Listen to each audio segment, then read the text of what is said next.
Part 6 Persistence. Part 6 explores the Java Persistence API. This part contains the following chapters. Chapter 32, Introduction to the Java Persistence API. Chapter 33, Running the Persistence Examples. Chapter 34, the Java Persistence Query Language. Chapter 35, Using the Criteria API to create queries. Chapter 36, Creating and using string-based criteria queries. Chapter 37, Controlling concurrent access to entity data with locking. Chapter 38, Improving the performance of Java Persistence API applications by setting a second-level cache. Introduction to the Java Persistence API. The Java Persistence API provides Java developers with an object relational mapping facility for managing relational data in Java applications. Java Persistence consists of 4 areas. The Java Persistence API, the Query Language, the Java Persistence Criteria API, Object, Relational Mapping Metadata. The following topics are addressed here. Entities, Entity Inheritance, Managing Entities, Querying Entities. Further information about persistence, entities. An entity is a lightweight persistence domain object. Typically, an entity represents a table in a relational database, and each entity instance corresponds to a row in that table. The primary programming artifact of an entity is the entity class, although entities can use helper classes. The persistent state of an entity is represented through either persistent fields or persistent properties.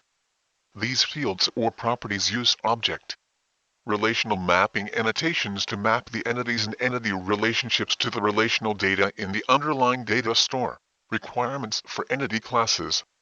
An entity class must follow these requirements. The class must be annotated with a javax. Persistence. Entity annotation. The class must have a public or protected, no-argument constructor. The class may have other constructors. The class must not be declared final. No methods or persistent instance variables must be declared final.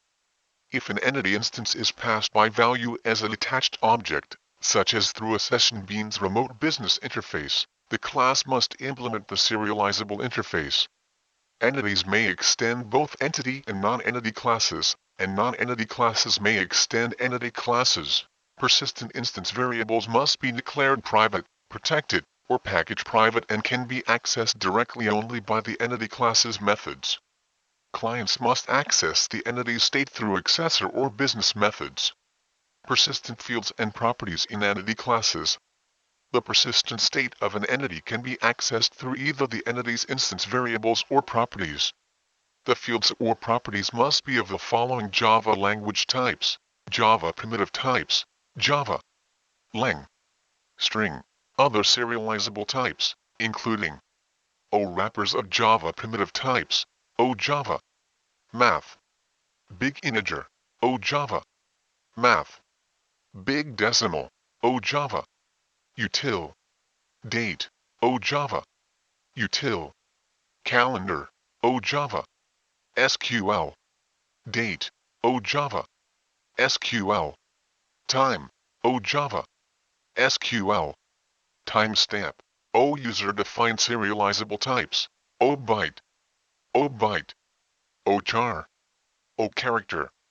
Enumerated types, other entities and or collections of entities, embeddable classes.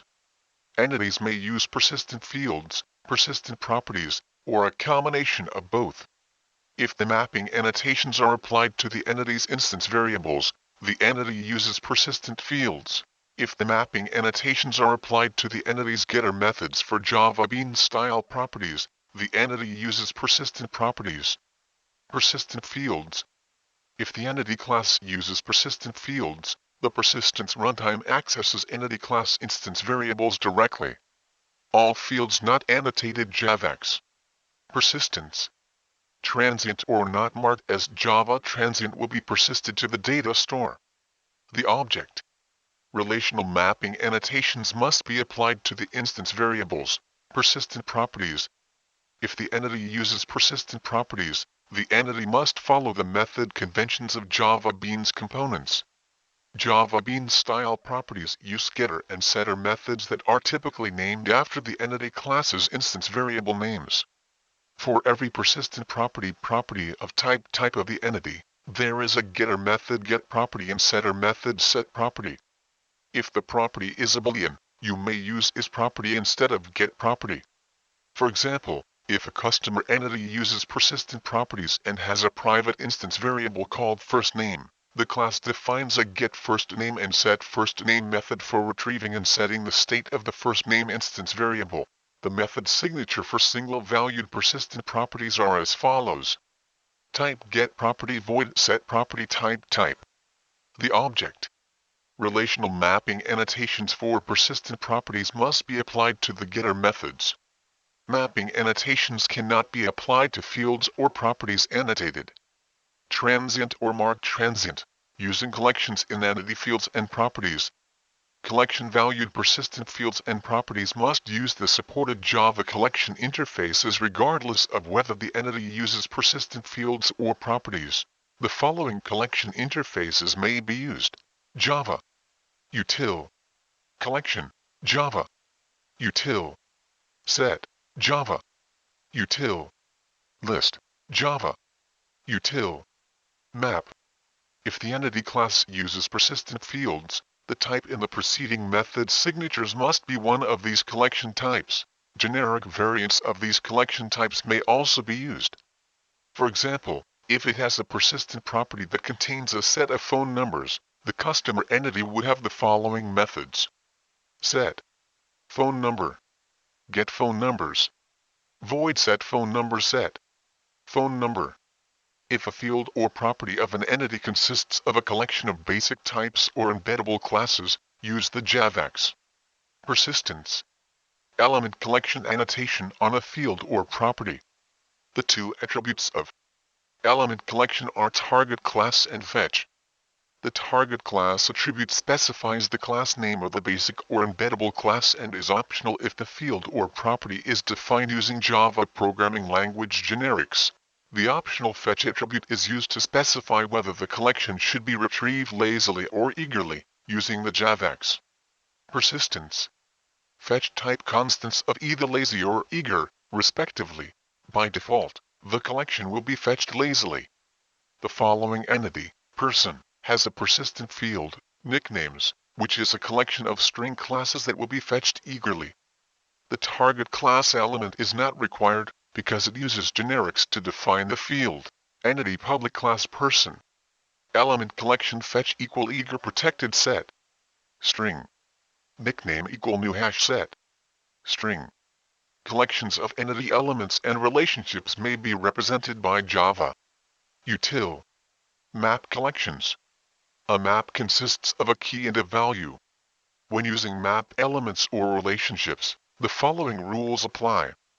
The map key or value may be a basic Java programming language type, an embeddable class, or an entity. When the map value is an embeddable class or basic type, use the element collection annotation.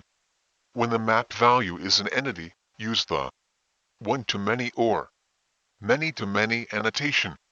Use the map type on only one side of a bidirectional relationship. If the key type of a map is a Java programming language basic type, use the annotation javax. Persistence. Map key column to set the column mapping for the key.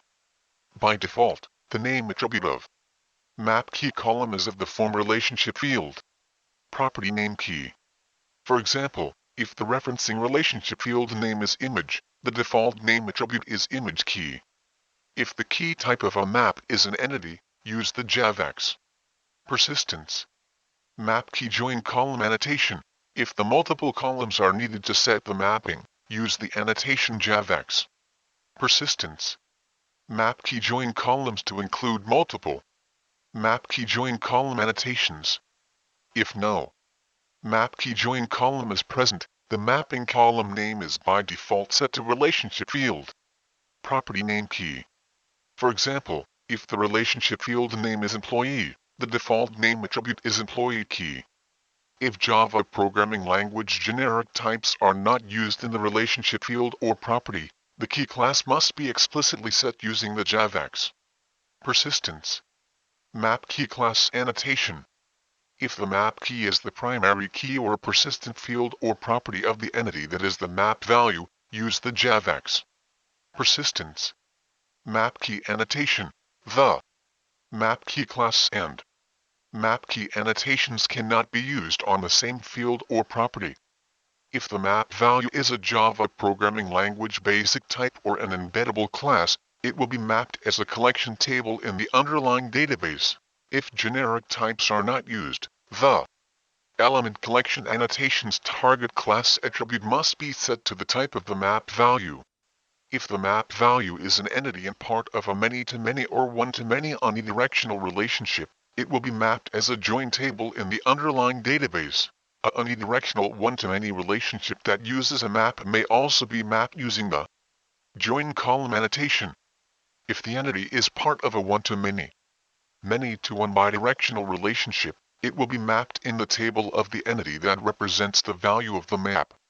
If generic types are not used, the target entity attribute of the one-to-many and many-to-many annotations must be set to the type of the map value.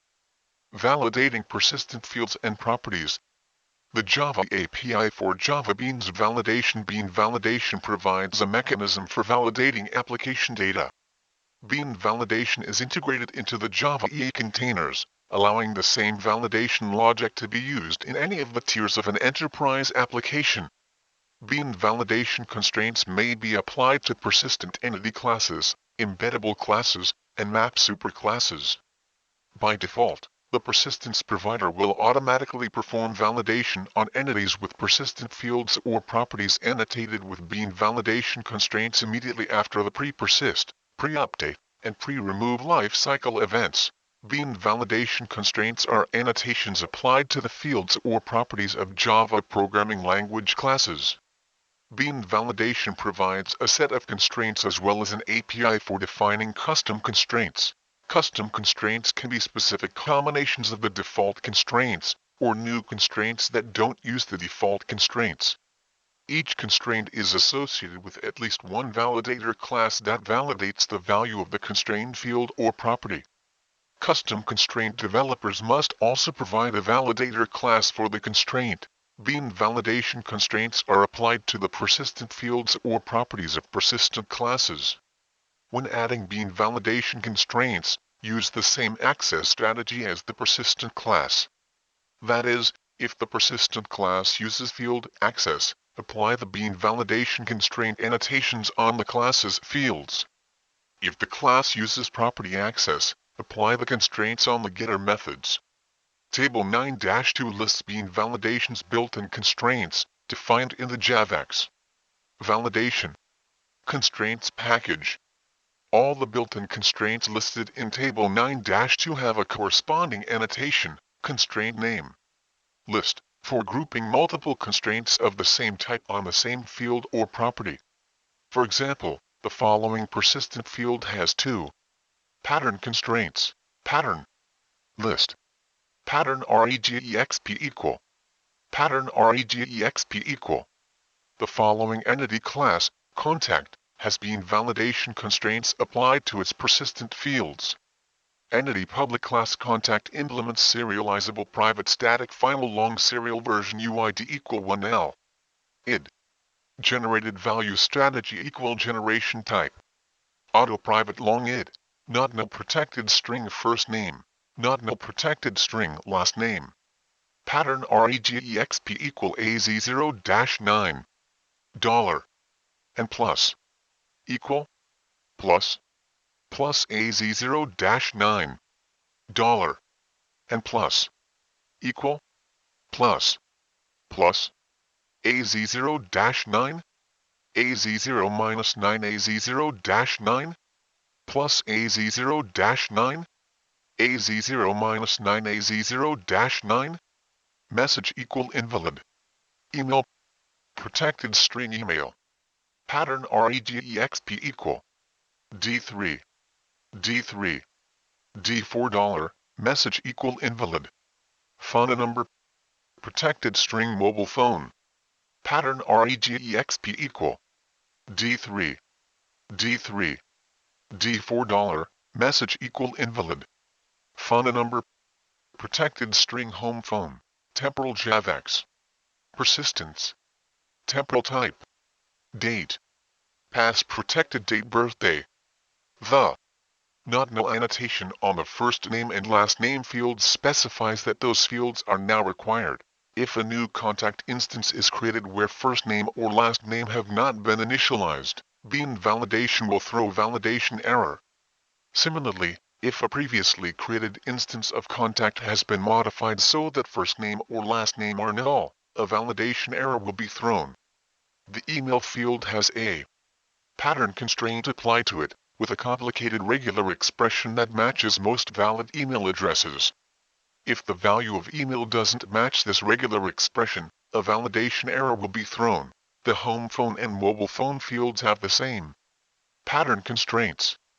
The regular expression matches 10-digit telephone numbers in the United States and Canada of the form XXXXXXXXXXX. The birthday field is annotated with a past constraint, which ensures that the value of birthday must be in the past. Primary keys in entities. Each entity has a unique object identifier. A customer entity, for example, might be identified by a customer number. The unique identifier, or primary key, enables clients to locate a particular entity instance. Every entity must have a primary key. An entity may have either a simple or a composite primary key. Simple primary keys use the javax. Persistence. annotation to denote the primary key property or field. Composite primary keys are used when a primary key consists of more than one attribute, which corresponds to a set of single persistent properties or fields. Composite primary keys must be defined in the primary key class. Composite primary keys are denoted using the javax. Persistence. Embedded in javax. Persistence.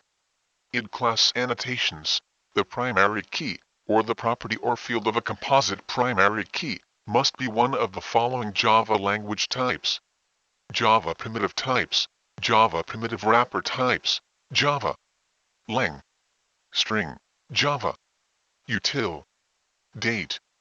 The temporal type should be date Java SQL, date Java math, big decimal Java math, big integer.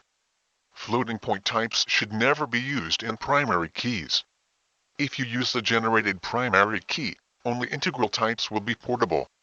A primary key class must meet these requirements. The access control modifier of the class must be public. The properties of the primary key class must be public or protected if property-based access is used. The class must have a public default constructor. The class must implement the hash code and equals object other methods. The class must be serializable. A composite primary key must be represented and mapped to multiple fields or properties of the entity class or must be represented and mapped as an embeddable class. If the class is mapped to multiple fields or properties of the entity class, the names and types of the primary key fields or properties in the primary key class must match those of the entity class. The following primary key class is a composite key, and the order it and item it fields together uniquely identify an entity. Public final class line item key implements serializable public integer order it, public int item it, public line item key integer order id, in item id this. Order it equal order id, this.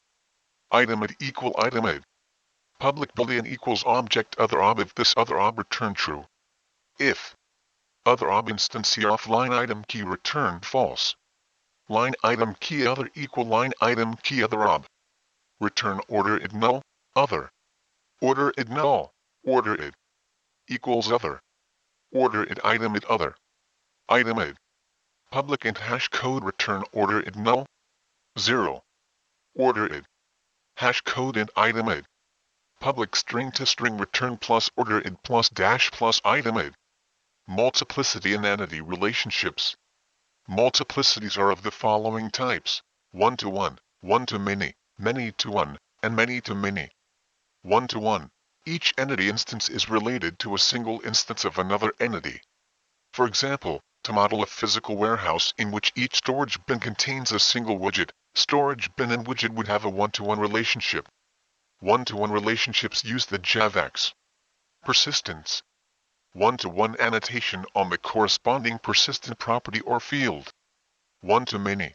An entity instance can be related to multiple instances of the other entities. A sales order, for example, can have multiple line items. In the order application, order would have a one-to-many relationship with line item. One-to-many relationships use the javax. Persistence.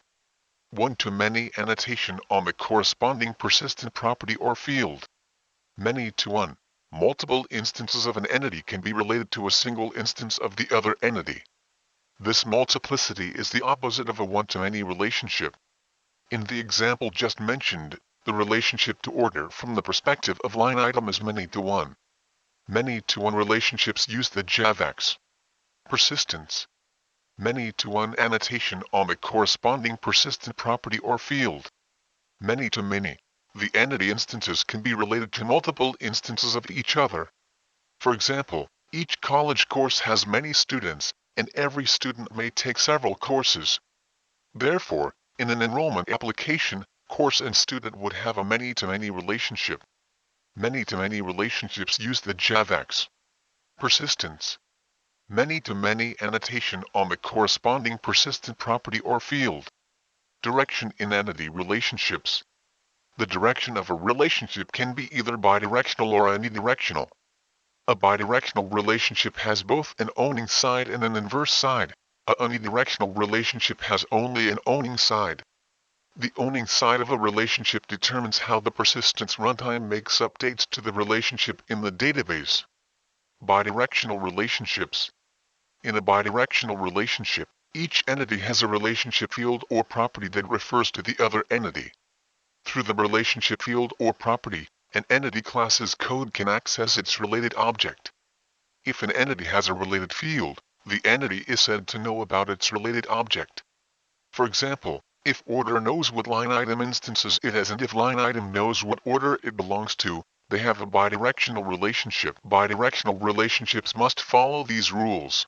The inverse side of a bidirectional relationship must refer to its owning side by using the map by element of the one-to-one, one-to-many, or many-to-many annotation. The map by element designates the property or field in the entity that is the owner of the relationship. The many side of many-to-one bidirectional relationships must not define the map by element. The many side is always the owning side of the relationship. For one-to-one bidirectional relationships, the owning side corresponds to the side that contains the corresponding foreign key. For many-to-many bidirectional relationships, either side may be the owning side. Unidirectional relationships. In a unidirectional relationship, only one entity has a relationship field or property that refers to the other. For example, line item would have a relationship field that identifies product, but product would not have a relationship field or property for line item. In other words, line item knows about product, but product doesn't know which line item instances refer to it. Queries and relationship direction. Java persistence query language and criteria API queries often navigate across relationships. The direction of a relationship determines whether a query can navigate from one entity to another. For example, a query can navigate from line item to product but cannot navigate in the opposite direction. For order and line item, a query could navigate in both directions because these two entities have a bidirectional relationship. Cascade operations and relationships. Entities that use relationships often have dependencies on the existence of the other entity in the relationship. For example, a line item is part of an order. If the order is deleted, the line item also should be deleted. This is called the cascade-delete relationship. The javax. Persistence. CascadeType enumerated type defines the cascade operations that are applied in the cascade element of the relationship annotations. Table 32-1 lists the cascade operations for entities. ALL. All cascade operations will be applied to the parent entity's related entity. All is equivalent to specifying cascade equal detach, merge, persist, refresh, remove detach. If the parent entity is detached from the persistence context, the related entity will also be detached. Merge. If the parent entity is merged into the persistence context, the related entity will also be merged. Persist. If the parent entity is persisted into the persistence context, the related entity will also be persisted. Refresh. If the parent entity is refreshed in the current persistence context, the related entity will also be refreshed. Remove. If the parent entity is removed from the current persistence context, the related entity will also be removed. Cascade delete relationships are specified using the cascade equal remove elements specification for one-to-one and one-to-many relationships. For example, one-to-many cascade equal remove, map by equal customer public set. Order. Get orders return orders. Orphan removal in relationships. When a target entity in one-to-one or one-to-many relationship is removed from the relationship, it is often desirable to cascade the remove operation to the target entity. Such target entities are considered orphans, and the orphan removal attribute can be used to specify that orphan entity should be removed. For example, if an order has many line items and one of them is removed from the order, the removed line item is considered an orphan. If orphan removal is set to true, the line item entity will be deleted when the line item is removed from the order. The orphan removal attribute in one-to-many and one-to-one takes a Boolean value and is by default false. The following example will cascade the remove operation to the orphan customer entity when it is removed from the relationship. One-to-many map by equal customer, orphan removal equal true public list. Order. Get orders. Embeddable classes in entities. Embeddable classes are used to represent the state of an entity but don't have a persistent identity of their own, unlike entity classes. Instances of an embeddable class share the identity of the entity that owns it. Embeddable classes exist only as the state of another entity. An entity may have single-valued or collection-valued embeddable class attributes. Embeddable classes have the same rules as entity classes but are annotated with the javax. Persistence. Embeddable annotation instead of entity. The following embeddable class, zip code, has the field zip and +4. Embeddable public class zip code string zip, string +4. This embeddable class is used by the address entity public class address. Id protected long id string street 1, string street 2, string city, string province, embedded zip code, string country.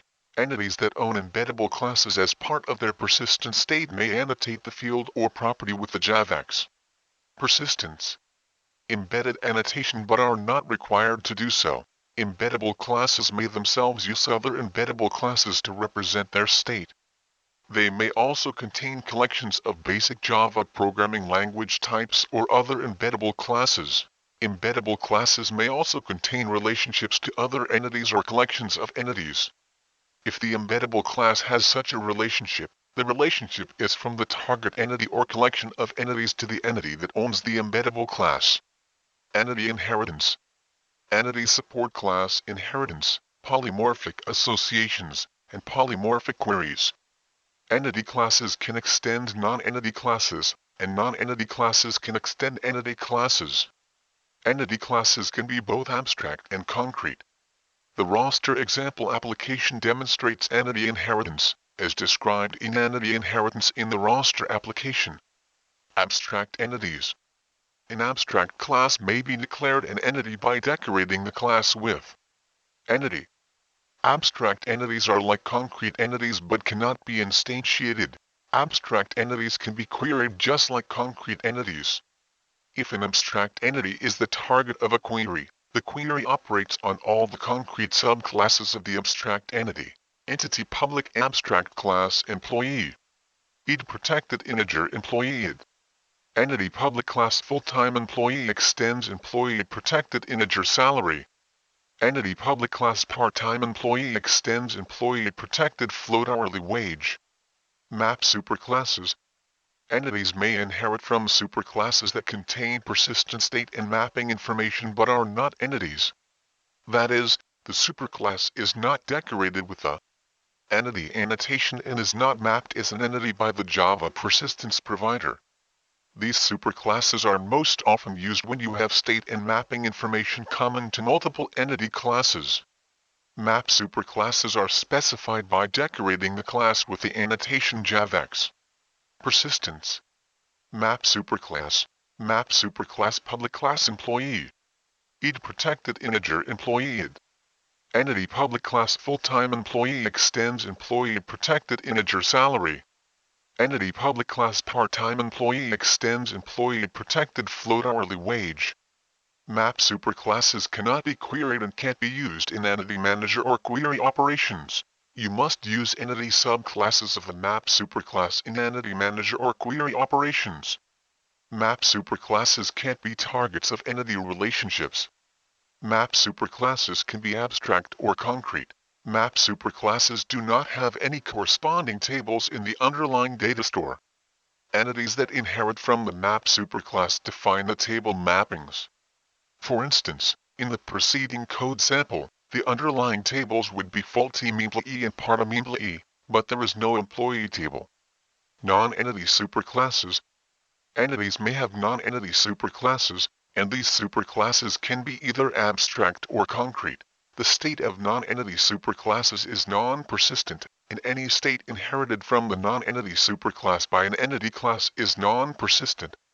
Non-entity superclasses may not be used in EntityManager or query operations. Any mapping or relationship annotations in non-entity superclasses are ignored. Entity inheritance mapping strategies. You can configure how the Java persistence provider maps inherited entities to the underlying data store by decorating the root class of the hierarchy with the annotation javax. Persistence. Inheritance. The following mapping strategies are used to map the entity data to the underlying database. A single table per class hierarchy. A table per concrete entity class. A join strategy, whereby fields or properties that are specific to a subclass are mapped to a different table than the fields or properties that are common to the parent class. This strategy is configured by setting the strategy element of inheritance to one of the options defined in the javax. Persistence.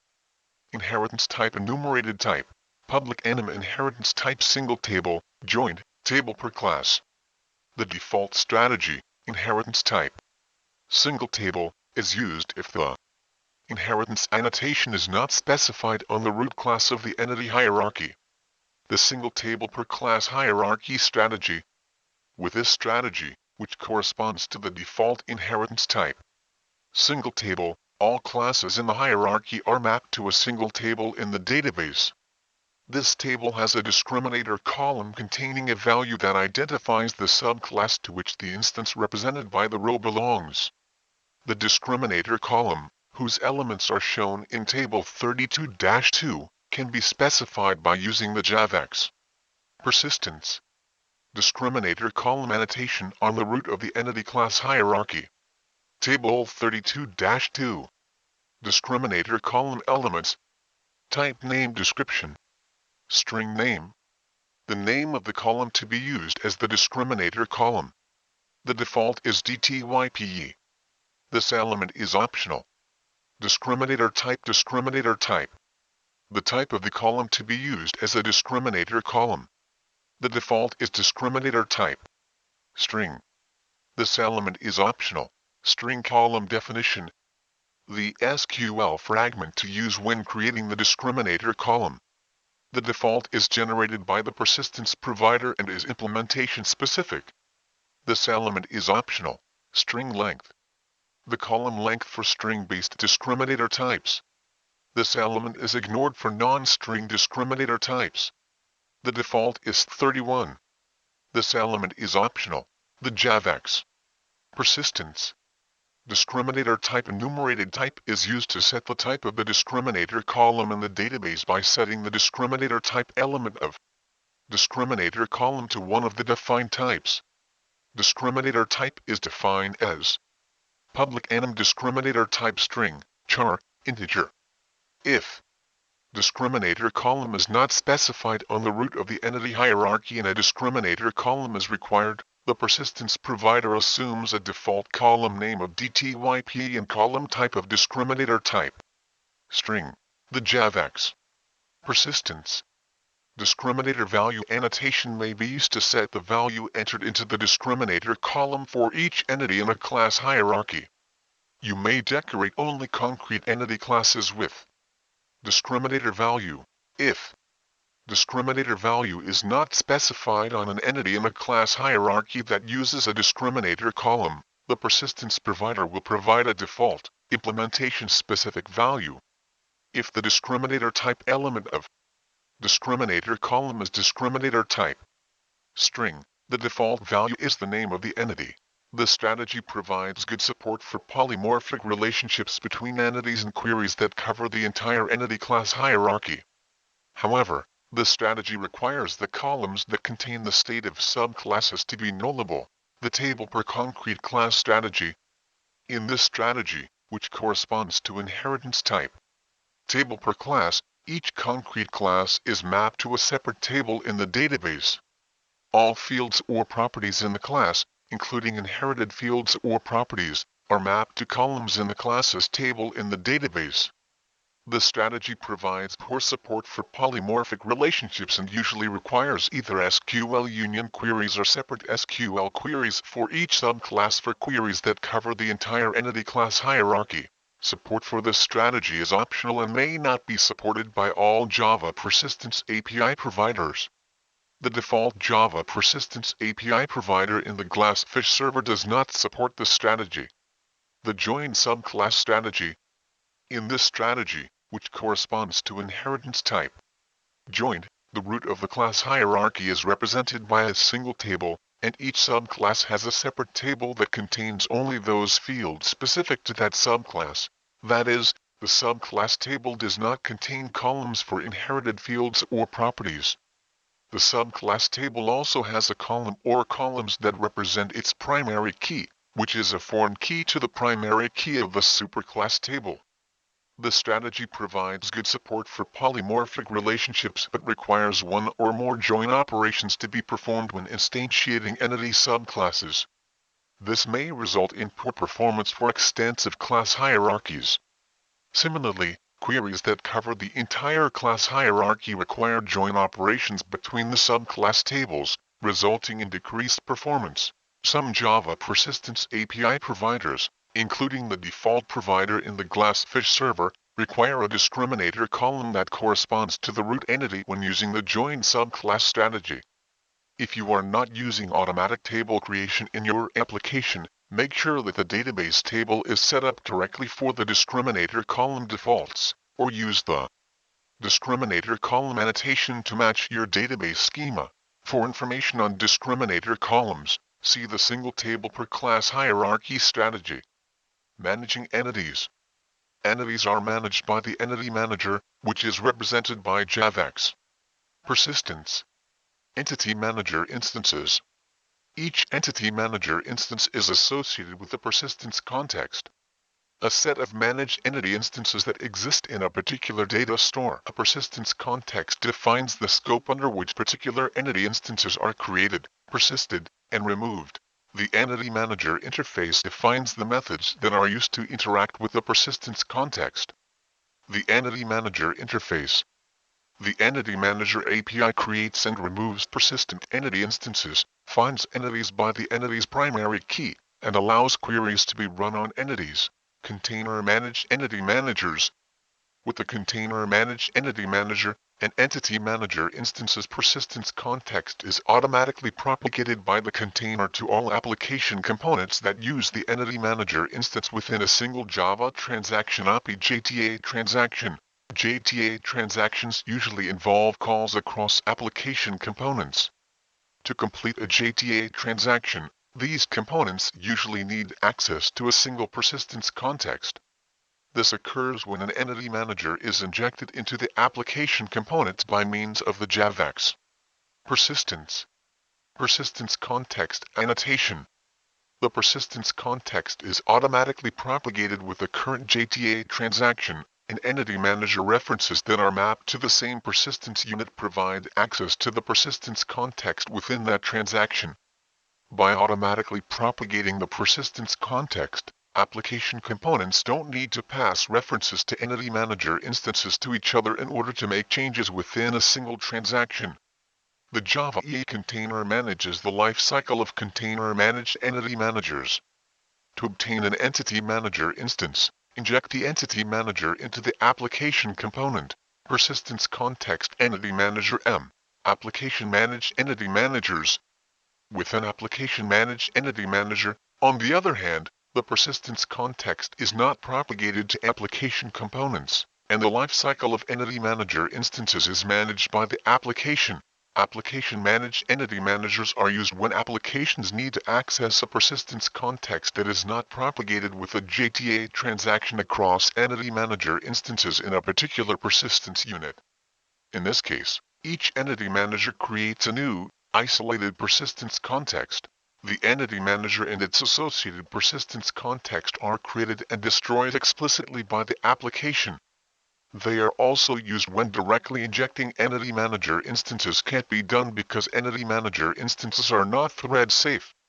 EntityManagerFactory instances are thread safe.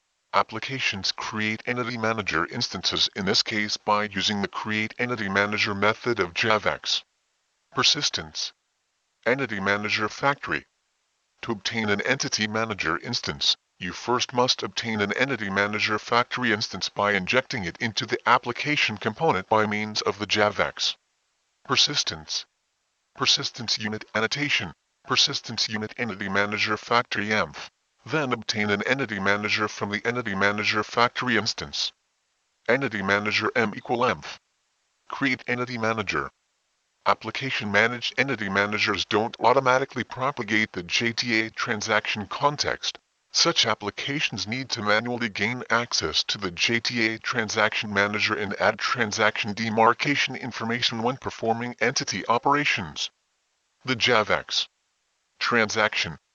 User transaction interface defines methods to begin, commit, and roll back transactions. Inject an instance of user transaction by creating an instance variable annotated with resource user transaction UTX. To begin a transaction, call the user transaction begin method. When all the entity operations are complete, call the user transaction commit method to commit the transaction. The user transaction rollback method is used to roll back the current transaction. The following example shows how to manage transactions in an application that uses an application managed entity manager. Persistence context Entity Manager Factory env. Entity Manager M. Resource user transaction UTX. M equal env. Create Entity Manager. Try UTX. Begin. M. Persist some entity. M. Merge another entity. M. Remove third entity. UTX. Commit. Catch exception UTX. Rollback. Finding entities using the Entity Manager. The Entity Manager find method is used to look up entities in the data stored by the entity's primary key. Persistence context Entity Manager M. Public void enter order and custod. Order new order customer cust equal M. Find customer. Class, custod. Cust. Get orders. Add new order. New order. Set customer cust. Managing an entity instance's lifecycle. You manage entity instances by invoking operations on the entity by means of an Entity Manager instance. Entity instances are in one of four states: new, managed, detached, or removed. New entity instances have no persistent identity and are not yet associated with a persistence context. Managed entity instances have a persistent identity and are associated with a persistence context. Detached entity instances have a persistent identity and are not currently associated with a persistence context. Removed entity instances have a persistent identity, are associated with a persistent context, and are scheduled for removal from the data store. Persisting entity instances. New entity instances become managed and persistent either by invoking the persist method or by a cascading persist operation invoked from related entities that have the cascade equal persist or cascade equal ALL element set in the relationship annotation. This means that the entity's data is stored to the database when the transaction associated with the persist operation is completed. If the entity is already managed, the persist operation is ignored, although the persist operation will cascade to related entities that have the cascade element set to persist or ALL in the relationship annotation. If persist is called on a removed entity instance, the entity becomes managed. If the entity is detached, either persist will throw in a legal argument exception, or the transaction commit will fail. Persistence context entity manager M. Public line item create line item order product in quantity line item li equal new line item order product quantity order get line items add li M. Persist li return li. The persist operation is propagated to all entities related to the calling entity that have the cascade element set to ALL or persist in the relationship annotation. One-to-many cascade equal ALL, map by equal order public collection. Line item. Get line items return line items. Removing entity instances. Managed entity instances are removed by invoking the remove method or by a cascading remove operation invoked from related entities that have the cascade equal remove or cascade equal ALL element set in the relationship annotation. If the remove method is invoked on a new entity, the remove operation is ignored, although remove will cascade to related entities that have the cascade element set to remove or ALL in the relationship annotation. If remove is invoked on a detached entity, either remove will throw in a legal argument exception, or the transaction commit will fail. If invoked on an already removed entity, remove will be ignored. The entity's data will be removed from the data store when the transaction is completed or as a result of the flush operation. Public void remove order integer order try order equal M. Find order. Class, order it. M. Remove order. In this example, all line item entities associated with the order are also removed, as order. Get line items has cascade equal ALL set in the relationship annotation. Synchronizing entity data to the database. The state of persistent entities is synchronized to the database when the transaction with which the entity is associated commits. If a managed entity is in a bidirectional relationship with another managed entity, the data will be persisted, based on the owning side of the relationship. To force synchronization of the managed entity to the data store, invoke the flush method of the EntityManager instance. If the entity is related to another entity and the relationship annotation has the cascade element set to persist or ALL, the related entity's data will be synchronized with the data store when flush is called. If the entity is removed, calling flush will remove the entity data from the data store. Persistence units. A persistence unit defines a set of all entity classes that are managed by EntityManager instances in an application. This set of entity classes represents the data contained within a single data store. Persistence units are defined by the persistence.xml configuration file. The following is an example persistence.xml file. Persistence unit name equal order management. Description. This unit manages orders and customers. It does not rely on any vendor-specific features and can therefore be deployed to any persistence provider. Description. JPA data source. JDBC. MyOrderDB. JPA data source. jar file. MyOrder app. jar. jar file. Class. com. Widgets. Order. Class. com. Widgets. Customer. Class. Persistence unit. Persistence. This file defines a persistence unit named order management, which uses a JPA-aware data source. JDBC. MyOrderDB. The jar file and class elements specify managed persistence classes, entity classes, embeddable classes, and map superclasses. The jar file element specifies jar files that are visible to the packaged persistence unit that contain managed persistence classes, whereas the class element explicitly names managed persistence classes. The JPA data source for JPA-aware data sources and non-JPA data source for non-JPA-aware data sources elements specify the global JNDI name of the data source to be used by the container. the jar file or directory whose meta-inf directory contains persistence. XML is called the root of the persistence unit. The scope of the persistence unit is determined by the persistence unit's root. Each persistence unit must be identified with a name that is unique to the persistence unit scope. Persistent units can be packaged as part of a WAR or EJB jar file or can be packaged as a jar file that can then be included in a WAR or EAR file. If you package the persistent unit as a set of classes in an EJB jar file, persistence XML should be put in the EJB jar's meta-inf directory. If you package the persistence unit as a set of classes in a WAR file, persistence XML should be located in the WAR file's webinf classes meta-inf directory. If you package the persistence unit in a jar file that will be included in a WAR or EAR file, the jar file should be located in either O the webinf lib directory of a WAR or the EAR file's library directory. Note in the Java persistence OP 1.0, jar files could be located at the root of an EAR file as the root of the persistence unit. This is no longer supported. Portable applications should use the EAR file's library directory as the root of the persistence unit.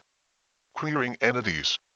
The Java Persistence API provides the following methods for querying entities. The Java Persistence Query Language JPQL is a simple, string-based language similar to SQL used to query entities and their relationships. See Chapter 34, the Java Persistence Query Language for more information. The Criteria API is used to create type-specific queries using Java Programming Language APIs to query for entities and their relationships. See Chapter 35, using the Criteria API to create queries for more information. Both JPQL and the Criteria API have advantages and disadvantages. Just a few lines long, JPQL queries are typically more concise and more readable than Criteria queries. Developers familiar with SQL will find it easy to learn the syntax of JPQL. JPQL named queries can be defined in the entity class using a Java programming language annotation or in the application's deployment descriptor. JPQL queries are not type-specific, however, and require a cast when retrieving the query result from the EntityManager. This means that typecasting errors may not be caught at compile time. JPQL queries don't support open-ended parameters. Criteria queries allow you to define the query in the business tier of the application. Although this is also possible using JPQL dynamic queries, Criteria queries provide better performance because JPQL dynamic queries must be parsed each time they are called. Criteria queries are type-specific and therefore don't require casting, as JPQL queries do. The Criteria API is just another Java programming language API and doesn't require developers to learn the syntax of another query language. Criteria queries are typically more verbose than JPQL queries and require the developer to create several objects and perform operations on those objects before submitting the query to the EntityManager. Further information about persistence. For more information about the Java Persistence API, see Java Persistence 2.0 API Specification, HTTP, JCP, org, N, JSR, detail, id = 317.